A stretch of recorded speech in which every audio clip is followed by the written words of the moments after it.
Now, weather on the ones at 5:21 with Paul Cano. The Empire State Ice Skating Rink is going to open today. It was delayed because of weather, but the weather is certainly too cold enough now. Right?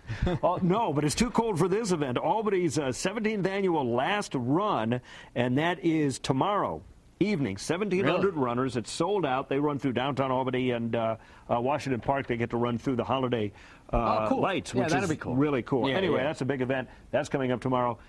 Okay, so it's going to be too cold, and it's going to be snowing. Well, what time is this? I mean, if they want the lights on, maybe they'll it's beat gonna be it, in right? the evening, 5 right? o'clock.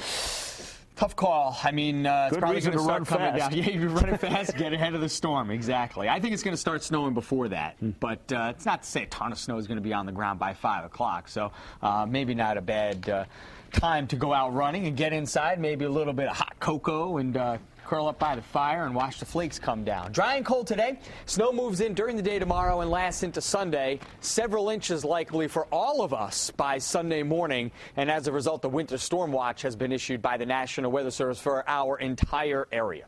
So this Friday starts out dry and cold across the capital region.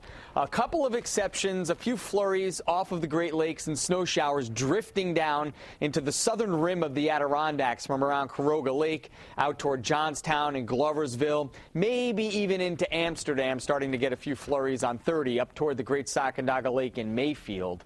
Then we expand the view and go out to the west, and you could see the intense lake band. And if this looks similar to just 2 days ago, it is. This is the second lake effect snowstorm that the Tug Hill Plateau has seen in about 3 days. And you remember the first one, they got between 1 and 3 feet of snow, and they're going to add another couple of feet onto that. So needless to say, snowmobile country is thriving here in the first half of December. For us, downwind, it looks like just dry and cold today. We may get a few of those flurries and snow showers passing through, but wind chill values to start the day, single digits and lower teens. I think that's what the wind chill will be throughout the day today as temperatures struggle again and only reach the lower to middle 20s for afternoon highs. Some cases we may not even reach 20 out toward Adams and Pownell and parts of the Adirondacks and maybe even parts of the Catskills around Hunter, staying a couple degrees below 20. Then it gets all the way down to 10 above tonight before only rebounding through the teens tomorrow